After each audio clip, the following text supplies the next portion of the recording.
제1장 두 번째 강의를 시작하겠습니다. 두 번째 강의의 주제는요, 파이썬의 유래와 파이썬 프로그래밍 언어가 가진 기본적인 특징, 그리고 파이썬의 중요한 장점 등에 대해서 알아보도록 하겠습니다. 파이썬은 네덜란드 출신의 프로그래머인 휘도 판 로섬, 이 이름은 이제 네덜란드 발음 그대로 제가 한 겁니다. 이 휘도 판 로섬이 1989년 12월 크리스마스 휴가 때 만들기 시작했어요. 1991년 2월에 버전 0.9.0을 배포하면서 알려지게 된 프로그래밍 언어입니다. 여기 보이는 사진이 파이썬을 만든 바로 그 휘도 판 로섬입니다. 파이썬은 그 이후 1994년 1월에 버전 1.0이 나왔고 2000년 10월에 버전 2.0이 공식적으로 배포되었습니다. 그 이후로도 지속적으로 개발되고 진화하면서 2008년 12월에 버전 3.0이 이제 공개가 되었죠. 참고로 파이썬 3이라고 불리는 버전 3 시리즈는요, 그 언어의 설계가 근본적으로 변화되면서 파이썬 버전 2.7을 비롯해서 그 이전 버전과는 완벽하게 호환이 되지 않습니다. 파이썬 이름이란 이 유래를 갖다가 잠깐 이제 살펴보면요, 파이썬이라는 이름은요, 1960년대 후반부터 1970년대 중반까지 영국의 BBC에서 방영한 TV쇼인 몬티 파이썬의 비행 서커스를 만든 코미디 그룹 몬티 파이썬의 별명이 더 파이썬즈, 여기에서 가져온 것입니다. 이 코미디 그룹에 대해 잠깐 설명을 드리자면은 여러분 비틀즈 아시죠? 음악에 가장 큰 영향을 끼친 그룹이 영국의 비틀즈라면요, 영국에서 이제 코미디 희극에 가장 큰 영향을 이제 끼친 그룹이 몬티 파이썬을 할 정도로 유명하다고 하네요. 아마도 휘도 판 로섬이 이 코미디를 즐겨봤기 때문에 이 그룹의 이름을 따서 파이썬이라고 부르게 된 것 같습니다. 그리고 이제 영어로 파이썬은 비단뱀을 뜻하기 때문에 파이썬을 상징하는 로고는 이 화면의 오른쪽 위에 있는 것처럼 이제 뱀 모양을 하고 있습니다. 파이썬은요, 파이썬 커뮤니티의 지원으로 현재도 지속적으로 발전을 하고 있습니다. 그럼 지금부터는 파이썬이 다른 프로그래밍 언어와 비교해서 어떤 장점과 특징이 있는지를 살펴보도록 하겠습니다. 파이썬의 중요한 특징은요, 크게 11가지로 정리할 수 있겠습니다. 그 특징 중에 첫 번째가 파이썬은 단순하고 배우기 쉬운 언어라는 점입니다. 파이썬은 초보자들도 쉽고 빠르게 배울 수 있을 정도로 다른 프로그래밍 언어보다도 문법이 훨씬 간단하면서도 엄격하지 않다는 장점을 가지고 있습니다. 예를 들어 대부분의 이제 프로그래밍 언어의 경우에는 변수를 이제 사용하기 전에 반드시 그 변수가 참조하는 자료형을 선언해 줘야 해요. 하지만은 파이썬의 경우에는 별도의 자료형 선언을 이제 하지 않고 변수의 값을 바로 할당할 수가 있습니다. 이뿐만 아니라 이제 문법 표현이 매우 간결하기 때문에 프로그래밍 경험이 없더라도 아주 짧은 기간 내에 파이썬 언어의 문법을 마스터할 수가 있습니다. 예를 들어 C나 자바처럼 명령문 블록을 구별하기 위해서 중괄호 등의 기호를 사용하는 대신에 파이썬은요, 사람이 글을 쓸 때 문단을 구분하는 것처럼 들여쓰기를 사용해서 명령문 블록을 구별하기 때문에 마치 글을 써내려 가듯이 프로그램 논리를 자연스럽게 표현할 수가 있기 때문에 코드를 읽을 때요, 아주 친숙한 느낌을 받을 수 있습니다. 마치 수도 코드를 읽어내려 가듯이요. 비록 이제 프로그래밍 기법을 이제 습득한다는 것은 결코 쉬운 일은 아니죠. 하지만 이러한 파이썬의 문법의 그런 간결성 덕분에 프로그래밍 언어를 처음 접하는 초보자들이 주로 파이썬을 많이 사용하는 추세입니다. 두 번째 특징은요, 표현력이 매우 풍부한 언어가 파이썬입니다. 파이썬으로 작성하면 같은 작업을 하는 프로그램을 C나 자바로 작성할 때보다 훨씬 경제적이면서 효율적으로 작성이 가능합니다. 여기 예시 중에 위에 있는 코드 있죠. 이것은 이 자바 프로그래밍 언어로 작성한 hello python이라는 문장을 화면에 출력하는 코드인데 아래 파이썬으로 작성한 동일한 결과를 출력하는 코드와 비교해 보면은 파이썬 코드가 자바 코드보다 몇 줄이나 짧고 간결하다는 것을 알 수가 있습니다. 세 번째로 파이썬은 대부분의 운영체제에서 사용 가능한 크로스 플랫폼 언어입니다.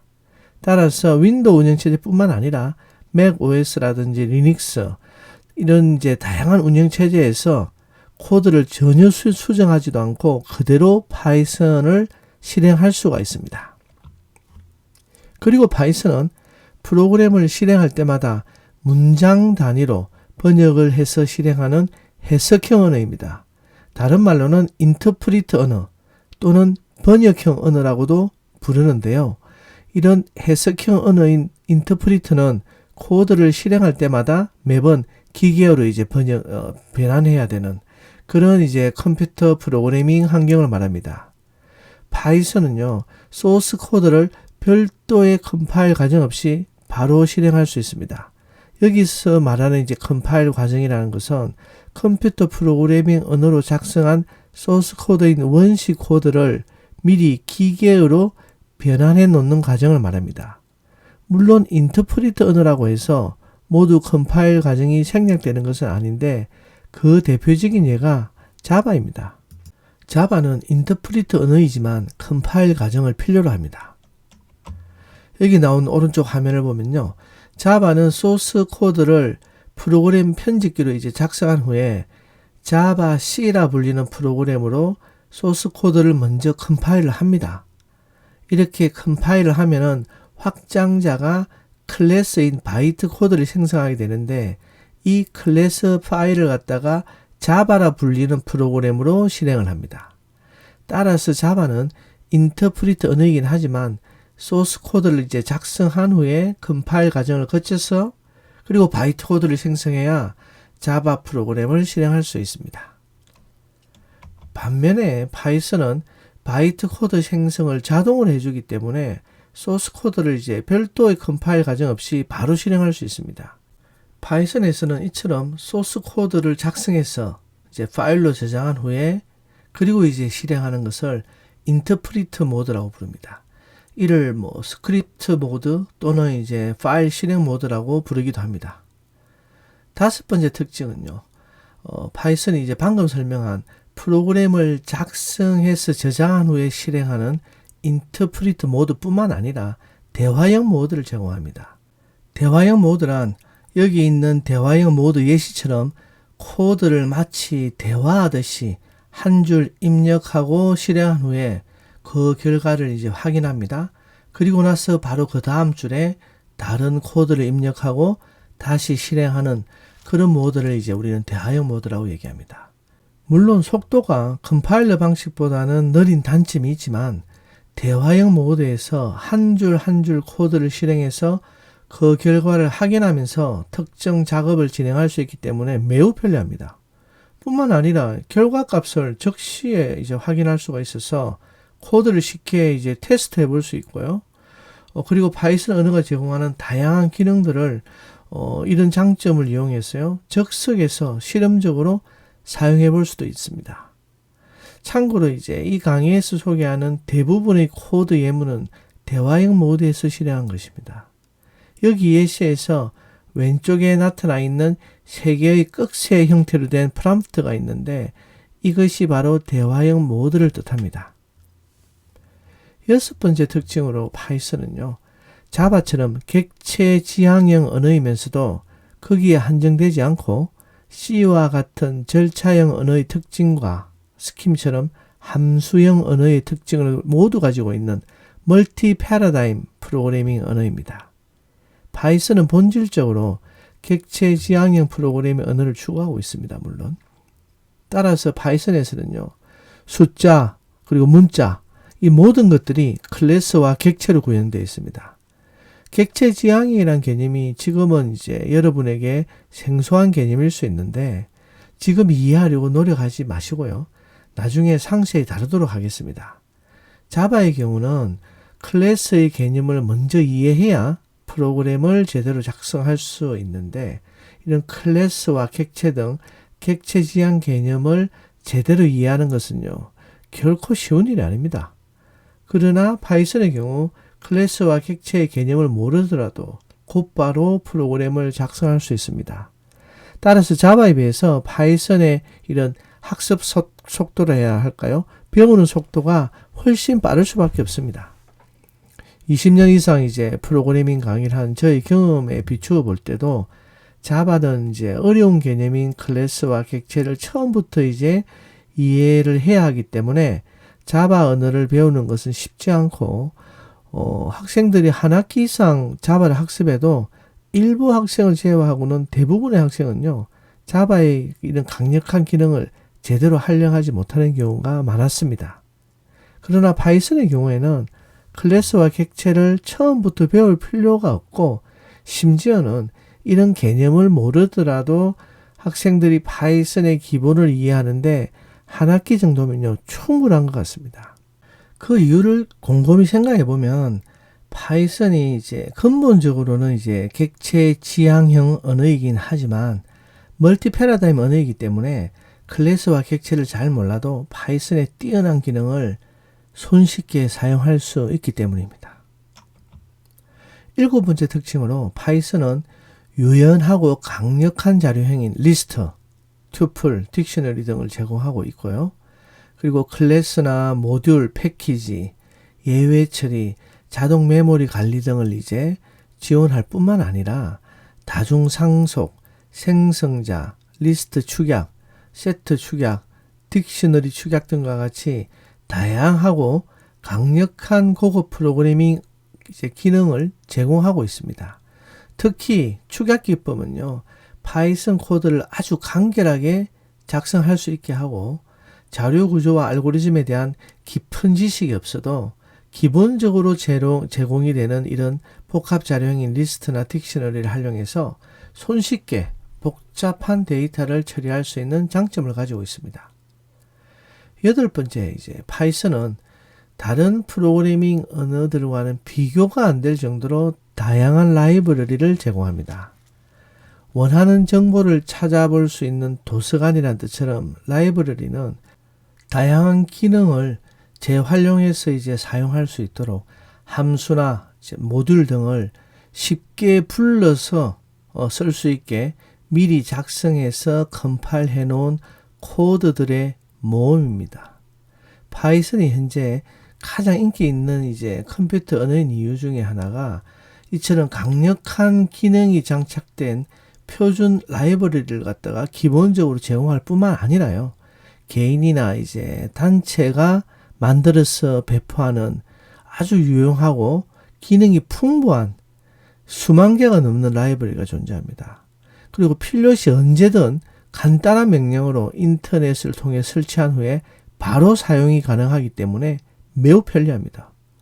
이처럼 파이썬은 사용자가 직접 구현할 필요 없이 이미 잘 만들어져 있는 모듈과 함수를 바로 가져다 쓸 수 있기 때문에 개발 속도가 다른 언어에 비해서는 매우 빠릅니다.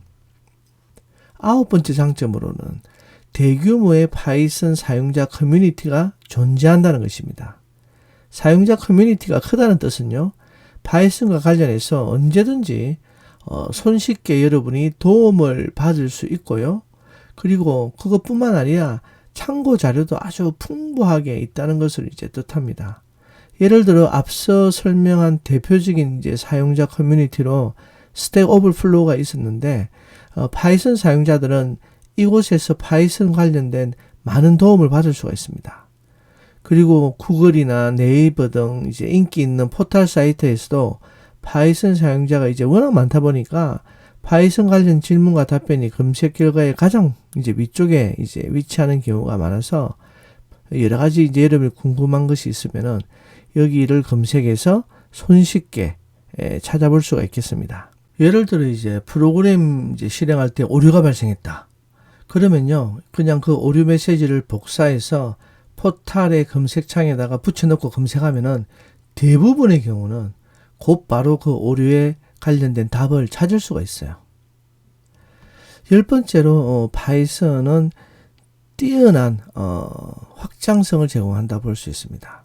C나 C++에서 작성한 후 컴파일된 모듈들도 손쉽게 이제 추가해서 기능을 확장할 수 있는데, 이것이 가능하기 때문에 이제 인터프리트 언어의 단점인 속도가 느리다는 문제를 해결할 수가 있습니다. 예를 들면 이제 빠른 계산 속도를 필요로 하는 통계나 수학 패키지를 C로 작성한 후에 파이썬에서 불러 사용하는 경우가 많이 있습니다.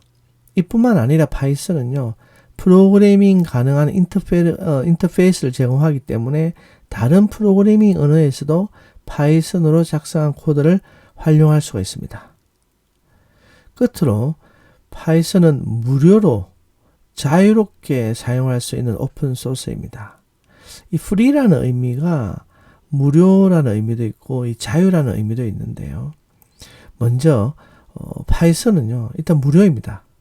따라서 언제든 무료로 내려받아서 사용이 가능할 뿐만 아니라 개인이 제작한 애플리케이션에 파이썬을 탑재시킬 때도 비용을 지불할 필요가 없습니다. 그리고 파이썬은 오픈소스 소프트웨어이기 때문에 자유롭게 수정할 수가 있고 재배포가 가능합니다. 하지만 파이썬은 제가 볼 때 이렇게 프로그래밍 언어라고 하기보다는 다양한 모형을 조립할 수 있는 블록 완구에 더 가깝다고 보는 게 파이썬에 대한 올바르고 공정한 평가라 할 수 있을 것 같습니다. 물론 파이썬도 이제 프로그래밍 언어이기 때문에 아무리 쉬워도 처음 접하는 사람에게는 어렵게 느껴질 수가 있습니다. 그러나 이제 저자의 관점에서 파이썬을 감히 한마디로 표현한다면은 파이썬은 다양한 모형을 조립할 수 있는 블록 완구에 가깝다. 즉 블록 완구와 거의 같다라고 봅니다. 파이썬이 이제 가진 매우 간결한 문법적 특징 때문에 다른 프로그래밍 언어보다는 훨씬 빠르게 배울 수가 있습니다. 그리고 잘 만들어진 라이브러리가 많이 존재하기 때문에 그 안에 웬만한 기능들은 다 있습니다. 따라서 사용자가 직접 코딩을 하지 않고도 기존의 라이브러리를 그대로 재활용을 할 수가 있습니다. 결국은요, 다른 프로그래밍 언어처럼 많은 노력을 쏟아붓지 않아도 잘 만들어져 있는 함수나 모듈이 제공하는 다양한 기능들을 논리적으로 잘 연결만 하면 됩니다. 다시 말해서 논리적으로 사고만 할 수 있다면 파이썬을 활용하는 것은 그다지 어려운 문제가 아닙니다. 이것은 마치 잘 준비된 다양한 형태의 블록 완구를 논리적으로 조립을 해서 자동차, 집, 강아지, 로봇 등 다양한 모형을 만들 수 있는 것과 비슷하다고 볼 수 있습니다. 따라서 파이썬이 제공하는 다양한 기능들을 잘 조립만 한다면은 나머지는 이제 파이썬이 알아서 처리해 줍니다. 예를 들어 여기 코드 한 줄로 트위터 스트리밍 데이터 중에서 이제 영화 키아누와 캡틴 아메리카 관련된 트윗을 수집할 수가 있습니다. 구체적으로 어떻게 수입이 되는지는 알 필요도 없이 여기 이제 필터라는 메소드가 트윗 데이터 수집을 자동으로 해줍니다. 끝으로 여기 있는 내용은요, 파이썬이 만든 기본 철학입니다. 여기 이제 링크로 들어가서 이제 한번 보시면 여러분이 이제 파이썬을 개발한 사람들, 개발자들이 어떤 마음가짐으로 어떤 철학으로 파이썬을 설계했는지를 좀 느낄 수가 있으세요. 그러면 이제 이런 철학을 여러분이 이해하고 파이썬을 코딩을 하게 되면은 여러분들도 훨씬 좀 파이썬다운, 즉 파이소닉한 그런 코드를 만들 수가 있을 겁니다. 이번 주제는 여기서 마치도록 하겠습니다. 감사합니다.